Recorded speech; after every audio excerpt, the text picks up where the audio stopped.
Buenos días, hermanos. Que Dios les bendiga a todos. Les voy a mostrar unas imágenes. Me encantan estas imágenes. Son 5 diapositivas que muestran lo que nosotros logramos imaginarnos con respecto a la segunda venida. Vean esta primera. Ahí está Jesús con un séquito de ángeles, como en medio de un torbellino de nubes, unas oscuras y muchos testigos viéndolo. Siguiente. La segunda es como un primer plano de ese Jesús poderoso viniendo con su ejército de ángeles. La tercera, vemos a alguien orando y Jesús viniendo. Alguien como que está suplicando y el Señor ya está viniendo. La cuarta también es un primer plano de ese Jesús en el trono, como rey, como supremo, llegando con su ejército de ángeles. Por favor, busquen en sus Biblias la primera carta a los Tesalonicenses, capítulo 5.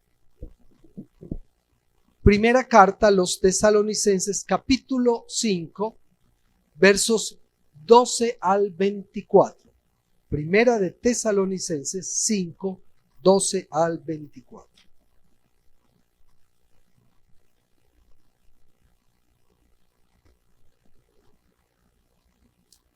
Primera carta de Pablo a los Tesalonicenses, capítulo 5, 12 al 24, dice así la santa palabra de Dios. Hermanos, les pedimos que sean considerados con los que trabajan arduamente entre ustedes y los guían y amonestan en el Señor. Ténganlos en alta estima y ámenlos por el trabajo que hacen. Vivan en paz unos con otros. Hermanos, también rogamos que amonesten a los holgazanes, estimulen a los desanimados, ayuden a los débiles y sean pacientes con todos. Asegúrense de que nadie pague mal por mal.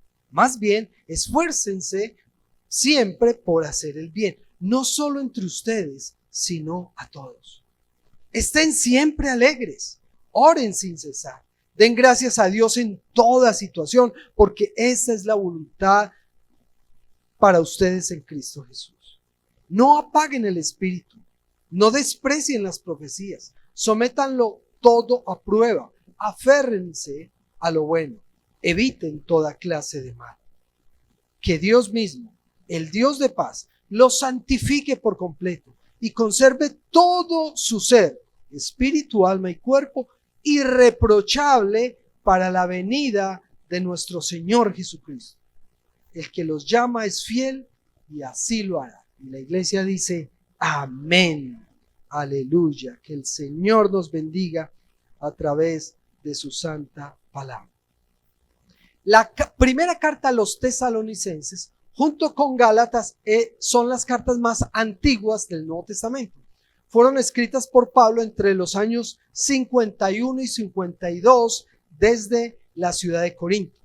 Y Pablo escribe esta carta después que Timoteo da un informe sobre la iglesia. Entonces, declara el propósito de la carta. ¿Cuál es el propósito? Agradecer a los creyentes de Tesalónica, alentarles a crecer en el conocimiento de Cristo, exhortar a los que se preocupan por la muerte y la llegada de Cristo, exhortar a continuar trabajando mientras Cristo regresa, tratar ciertos errores de la vida y pensamiento de estos hermanos y defender su vida y ministerio de algunos opositores. La carta en términos generales trata sobre diferentes aspectos de la escatología. ¿Qué es la escatología? La doctrina de los últimos tiempos, lo que está por venir. Eso es lo que se llama escatología. Muestra un modelo de esperanza del regreso de Cristo y su efecto en la conducta y crecimiento de los creyentes. Tesalónica era una ciudad romana, de una provincia romana de Macedonia, lo que nosotros conocemos actualmente como Grecia. Allí quedaba Tesalónica.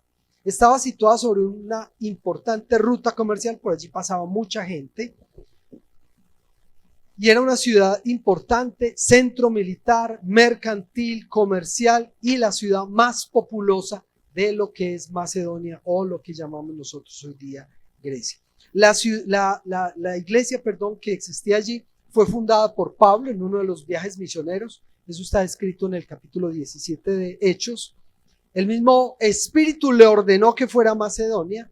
Pablo predicó en la sinagoga, buscó un punto de contacto con ellos y los evangelizó.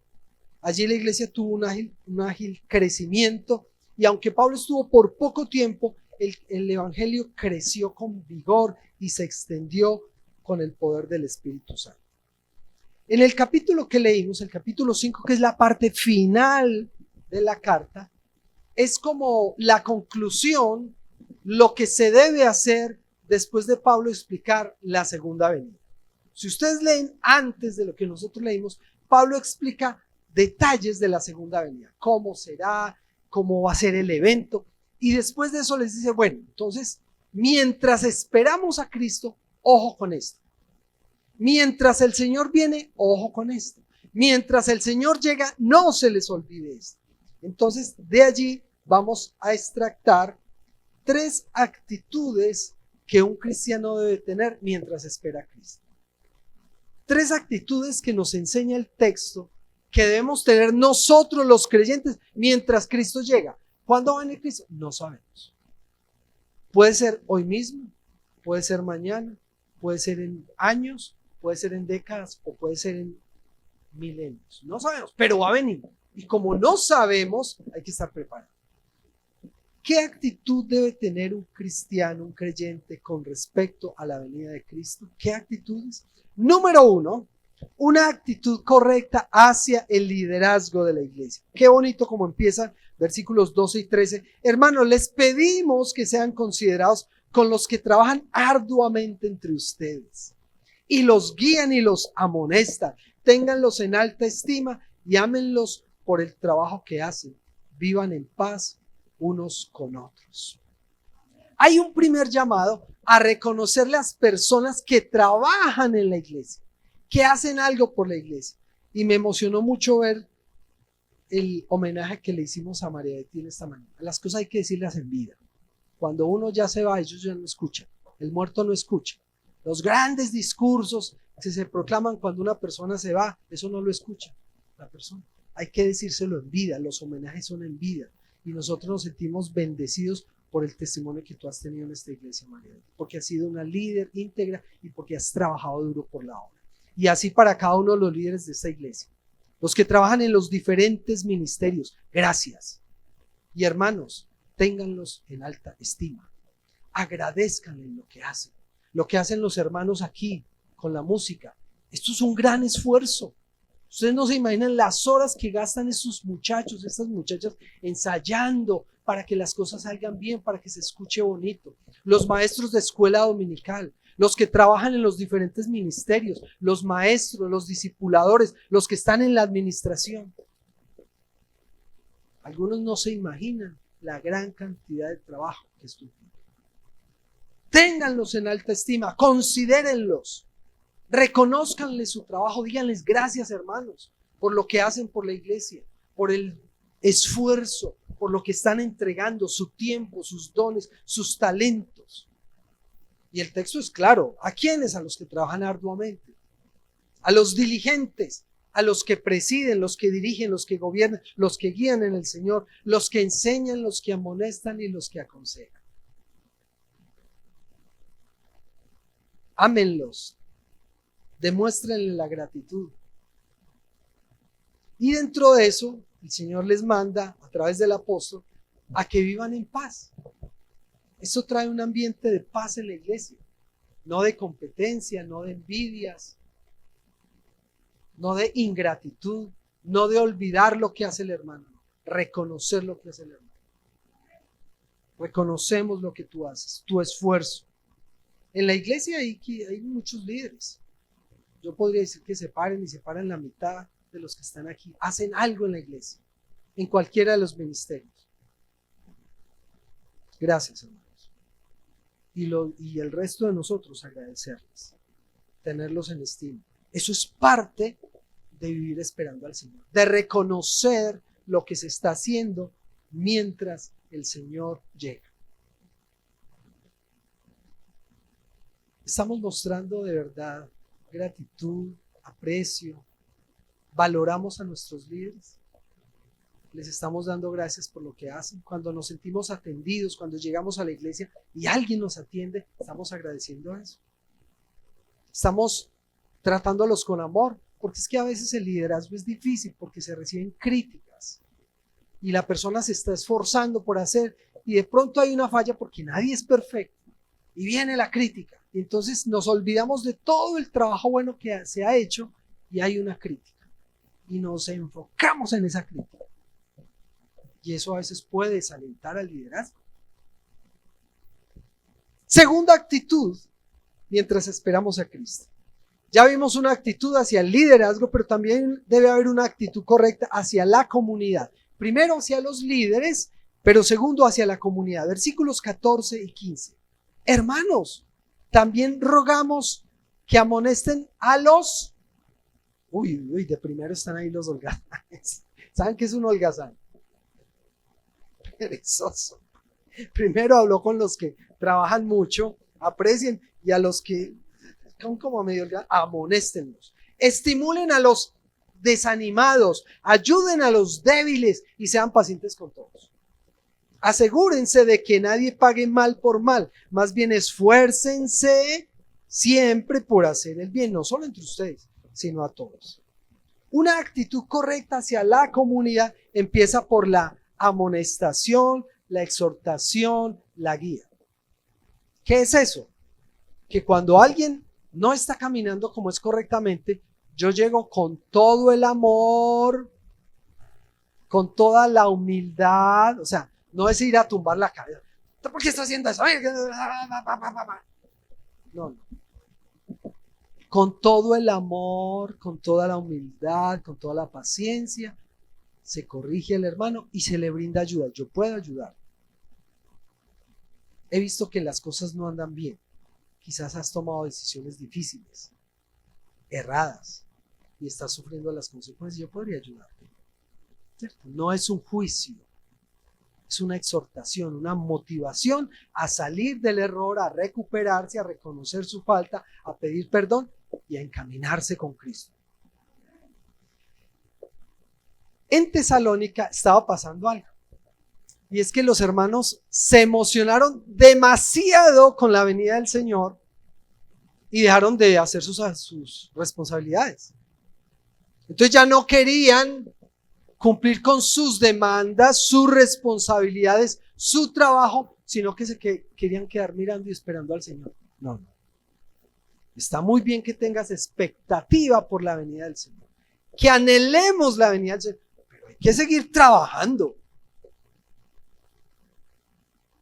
Yo no sé si a usted le suena, pero yo sí lo he visto y lo he escuchado y he sido testigo de personas que quieren estar mucho tiempo en la iglesia y abandonan sus responsabilidades laborales o familiares. Y felices en la iglesia, incumpliendo allá. Y entonces la familia viene y dice que es que se va para la iglesia y abandona la casa. Está feliz en la alabanza diciéndole al Señor que venga y no cumple en el hogar, y no cumple en el trabajo, y no cumple con el cónyuge, y no cumple con sus hijos. Eso era lo que estaba pasando en Tesalónica. Yo no lo digo porque pase aquí, no, ni se les ocurra. Eso era en Tesalónica, pero por si acaso yo lo digo, por si acaso. Ni siquiera una actividad litúrgica. Yo no estoy yendo a Dios. Dios como persona hay que tenerla en primer lugar. El lugar de Dios no debe quitárselo nadie. Pero las actividades ministeriales, litúrgicas, por cumplirlas, por estar allí, yo no puedo abandonar mis responsabilidades. Responsabilidades que Dios me ha puesto. ¿Cierto? Pero también dice, además de que hay que exhortar a esas personas que están un poquito desordenadas, que están como holgazanes, también hay que dar aliento, apoyo y estímulo. ¿Por qué? Porque hay personas que van en el proceso, entonces que están débiles o están desanimados o están desalentados. Cualquiera de nosotros ha pasado o pasará por una de esas etapas. En algún momento hemos sido débiles, En algún momento hemos estado desanimados, en algún momento hemos estado desalentados. Todos, nadie puede decir que no. Yo como pastor he pasado por ahí y seguramente pasaré. Y con ellos dice el texto que la actitud es de animar y alentar, de motivar. Había hermanos que se habían desanimado en Tesalónica. El Señor no viene. No, esto no tiene sentido. Yo para qué sigo al Señor si no llega, estoy esperando, estoy desesperado. No, hay que perseverar. Y hay que animarnos a eso. Algunos llegan a entrar en duda y en desconfianza de Dios, tal vez porque las promesas no se ven en su vida. Señor, tú no has cumplido tus promesas conmigo. Yo no veo el cumplimiento de las promesas. Y se empiezan a desanimar. Dudan, desconfían o les falta fe.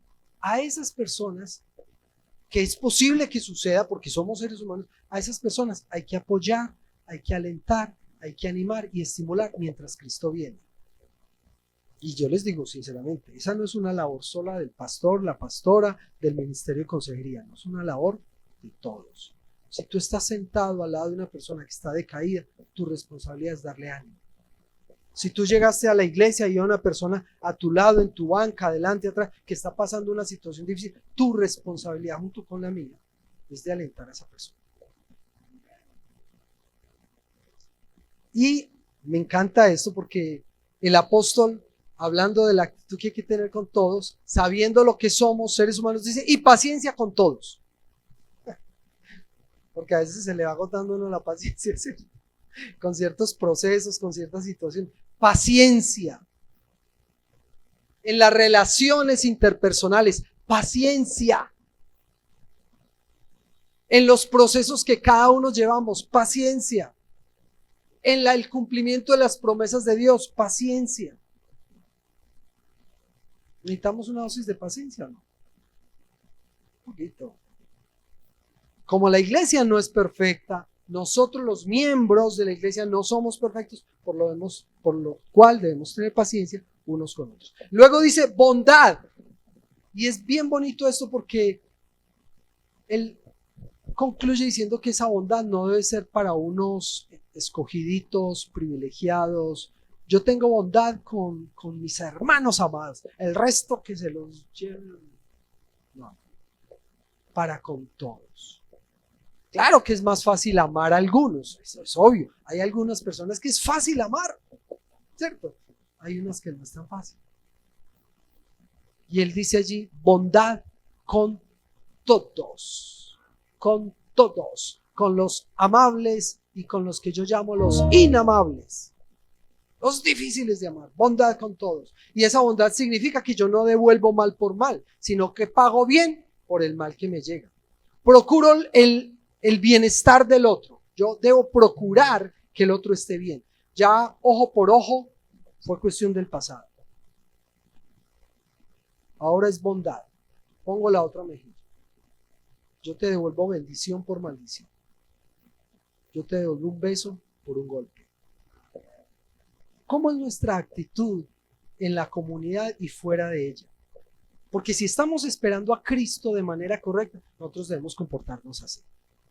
Y en tercer lugar, esperar a Cristo implica una actitud correcta hacia Dios. Entonces, primero hacia los líderes, segundo hacia la comunidad y en tercer lugar una actitud hacia Dios. Pues obvio, ¿cierto? Hacia los seres humanos y hacia Dios. Y allí está la mayor cantidad de contenido del texto. Obvio, con Dios el compromiso es grandísimo. Desde el versículo 16 hasta el versículo 24, todo tiene que ver con mi actitud en mi relación con Dios mientras espero a Cristo. Versículo 16. Estén siempre alegres, oren sin cesar, den gracias a Dios en toda situación, porque esta es su voluntad para ustedes en Cristo Jesús. No apaguen el espíritu, no desprecien las profecías, sométanlo todo a prueba, aférrense a lo bueno, eviten toda clase de mal. Que Dios mismo, el Dios de paz, los santifique por completo y conserve todo su ser, espíritu, alma y cuerpo, irreprochable para la venida de nuestro Señor Jesucristo. El que los llama es fiel y así lo hará, dice el Señor. Gloria a Dios. Esa exhortación a tener una correcta actitud mientras esperamos a Cristo comienza con estar alegres, estar gozosos. ¿Significa que nunca podemos llorar? Jesús lloró frente a la tumba de Lázaro, pero nunca perdió el gozo. Nunca perdió la confianza. Llorar podemos. La tristeza es parte de las emociones humanas. Es normal en algún momento estar triste. Lo que no es normal ni es bueno es estar siempre triste. Pues ahí pasa algo. O no procesar las tristezas, quedarnos allí, enraizados a situaciones tristes del pasado, y ahí nos quedamos, como abrazando eso, como no me quiero desprender de eso. Cuidado, eso hay que soltarlo.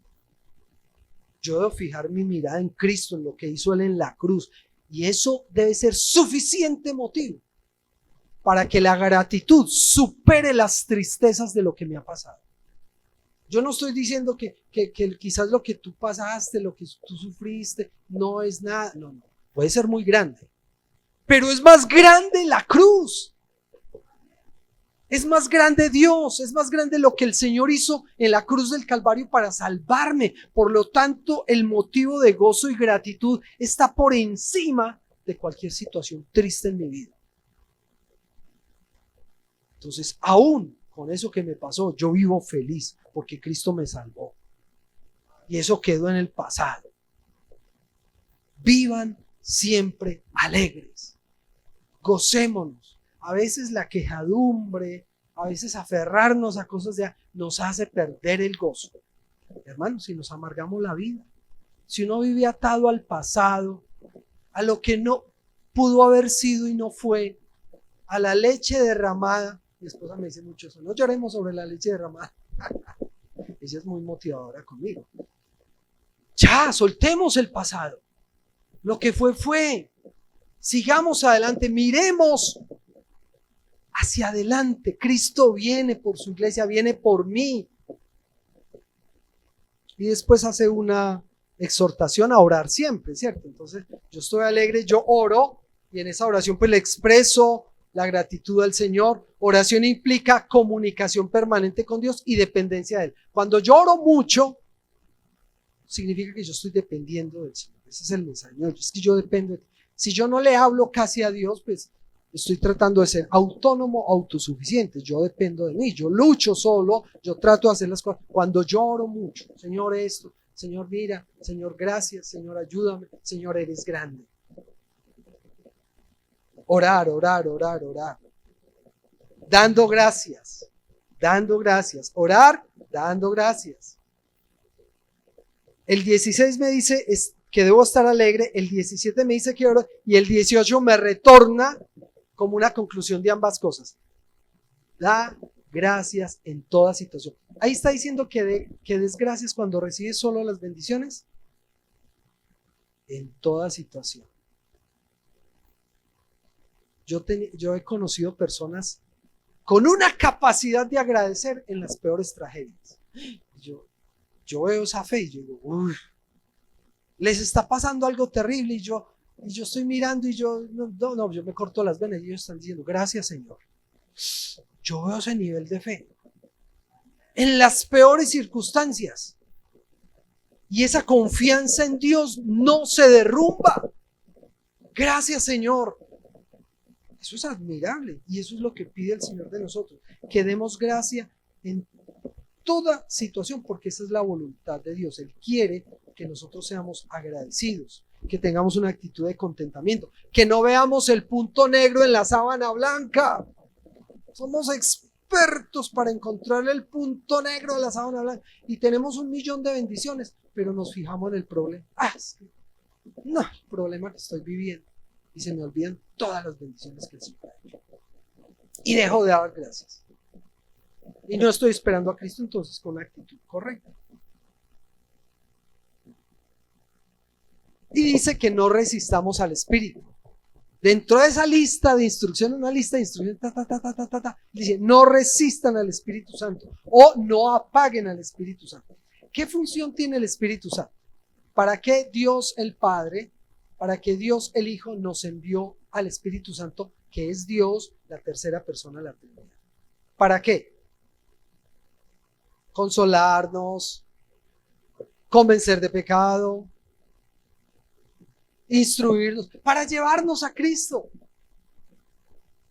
El Espíritu Santo me lleva a Cristo, el Espíritu Santo me lleva a la palabra que Él mismo inspiró. Y el Espíritu Santo me dota para el ministerio. La dotación laboral la recibimos del Espíritu Santo. Lo que necesitamos para ejercer el trabajo dentro del reino nos lo da el Espíritu Santo. Así que apagar o resistir el Espíritu Santo es no dejar que su obra se cumpla en nosotros. Impedirlo.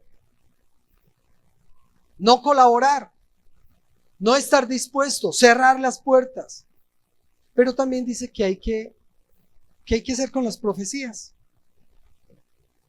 No menospreciarlas. ¿Qué es eso? Tenerlas en poco valor, menospreciar lo que Dios dice. Sino que hay que examinarlo todo y retenerlo bueno. La profecía bíblicamente tiene algunas características.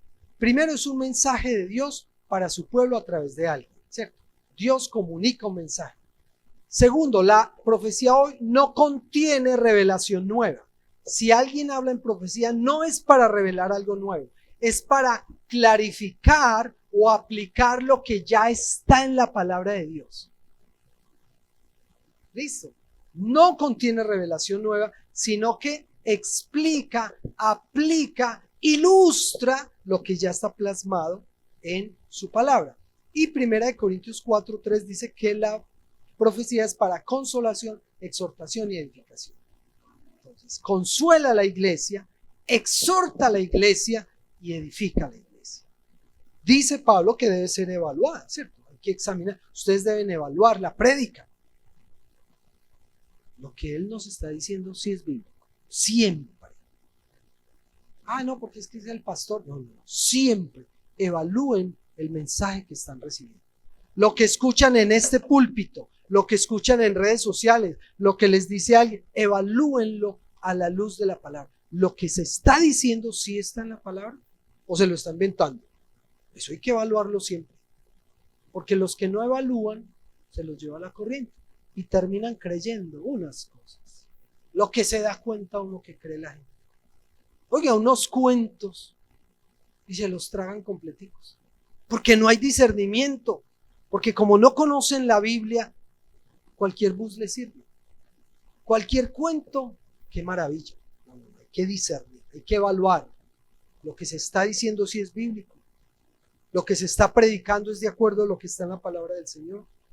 Y también nos hace un llamado a la santidad. Santidad, versículos 22 y 24.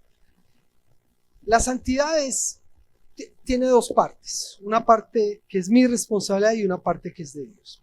La parte que a mí me concierne con respecto a la santidad es apartarme, abstenerme, evitar todo lo que sea, huela o se parezca a pecado. Yo me alejo de eso por obediencia al Señor. Pero la parte de Dios es que cuando Dios me santifica, Dios me aparta y me hace suyo.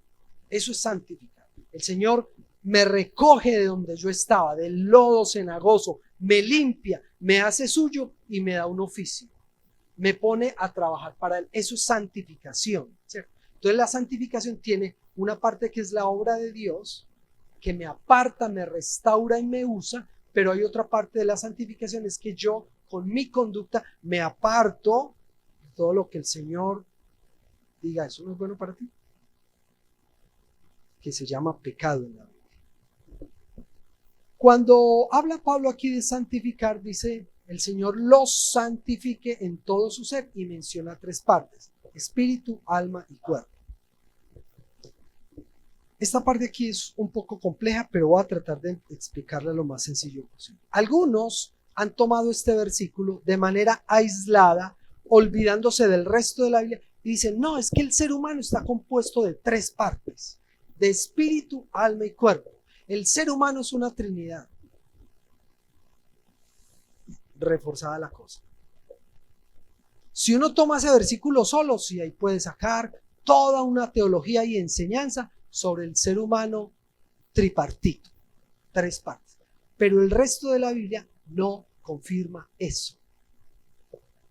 No lo confirma. Recuerden que nosotros debemos entender un texto a la luz de toda la Biblia. Si tú logras demostrarme con el resto de la Biblia que el ser humano está formado de 3 partes, como se menciona ahí de manera ilustrativa, lo creo.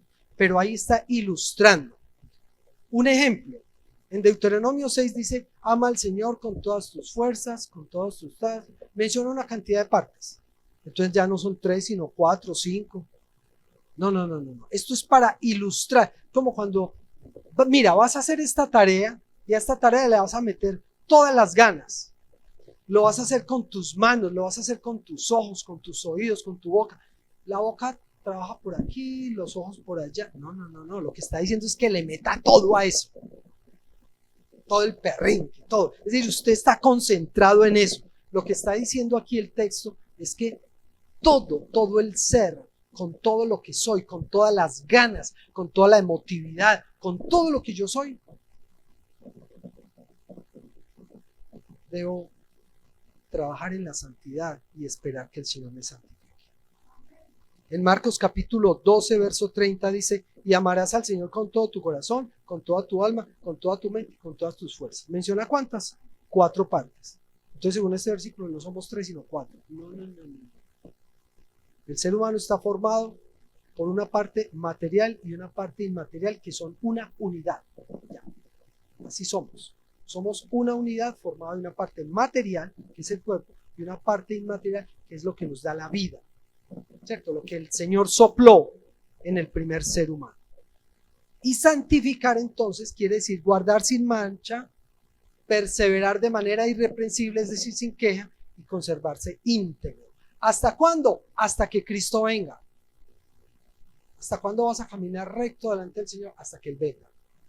Pues esperamos que el Señor nos ayude, ¿cierto? No queremos torcernos, no queremos desviarnos, no queremos caer, queremos ir agarraditos de la mano del Señor, sin dudar, porque Él es fiel. Termina diciendo el texto, Él es fiel y cumplirá su palabra. Él es fiel y nos sostendrá, Él es fiel y nos guardará. ¿Tú con qué actitud esperas a Cristo? Ahora veíamos unas diapositivas todas lindas, ahí todavía está una. Me encantan esas diapositivas, imaginarme cómo será. Yo no sé cómo va a ser. ¿Cómo estamos esperando nosotros al Señor? ¿Con una actitud correcta hacia quienes sirven en la iglesia? ¿Con una actitud correcta hacia toda la comunidad? Y sobre todo, con una actitud correcta hacia Dios. Pensando en eso, vamos a orar. Dianita, dirígenos en este espacio.